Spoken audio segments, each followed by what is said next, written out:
கோல்டில் இன்வெஸ்ட் பண்ணுறது எப்போவுமே நல்லது தான், சரிங்களா? ஆனால் கோல்டில் பீக்கில் இருக்கும்போது இன்வெஸ்ட் பண்ணுறது வந்து கெட்டது. ரேட் அதிகமாக இருக்கும்போது இன்வெஸ்ட் பண்ணுறது கெட்டது. இது நம்பர் 1. நம்பர் 2 வந்து கோல்டு வந்து ஒரு அசட் கிளாஸாக தான் நம்ம பார்க்கணும். கோல்டும் ஒரு முதலீட்டுக்கான ஒரு ஆப்ஷன் தான். அந்த முதலீட்டுக்கான ஆப்ஷனில் அதில் ஒரு பர்சன்டேஜ் தான் நம்ம பிளான் பண்ணணுமே ஒழிய அதை ஸ்டாகர்டு மேனரில், அதாவது எஸ்ஐபி மூலமாகவோ மாதமோ இல்லை எனக்கு எப்பப்பெல்லாம் போனஸ் கிடைக்குதோ அந்த மாதிரி சமயத்தில் இன்வெஸ்ட் பண்ணுறது தான் கரெக்டாக இருக்குமே ஒழிய மொத்தமாக பணத்தை டக்குன்னு போட்டு வாங்கணும் அப்படின்னு நம்மளுக்கு அந்த ப்ராஃபிட் வந்து கிடைக்காது. இது ஒன்று.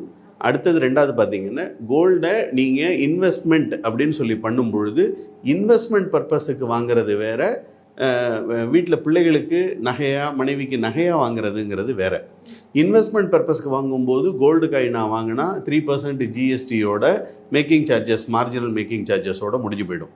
ஆனால் நகையாக வாங்குகிறோம் அப்படின்னு அதுக்கு வந்து ஒரு 15 to 25% வரைக்கும் வேஸ்டேஜ் சார்ஜஸ் இருக்குது, ப்ளஸ் 3% ஜிஎஸ்டி இருக்குது. ஒரு 5 வருஷம் 10 வருஷம் கழித்து பெண் குழந்தைங்களுக்கு கல்யாணம் பண்ணுறோம் அப்படிங்கிற பட்சத்தில் அன்றைக்கி டிசைன் என்டையராக மாறிடும்.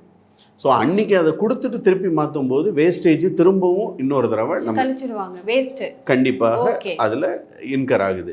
ஸோ இன்வெஸ்ட்மெண்ட் ஆங்கிளில் பார்க்குறதுங்கிறது வேறு, நம்ம குழந்தைங்களுக்கு நகையாக சேர்க்குறதுங்கிறது வேறு.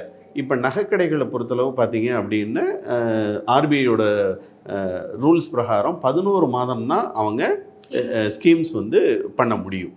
மாணவர்களின் சிந்தனைகளை வடிவமைக்க SNS இன்ஸ்டிடியூஷன், மாணவர்களின் தனித்திறமைகளை மேம்படுத்த SNS இன்ஸ்டிடியூஷன், மாணவர்களின் சாதனைகளை போற்றும் SNS இன்ஸ்டிடியூஷன் கோவை.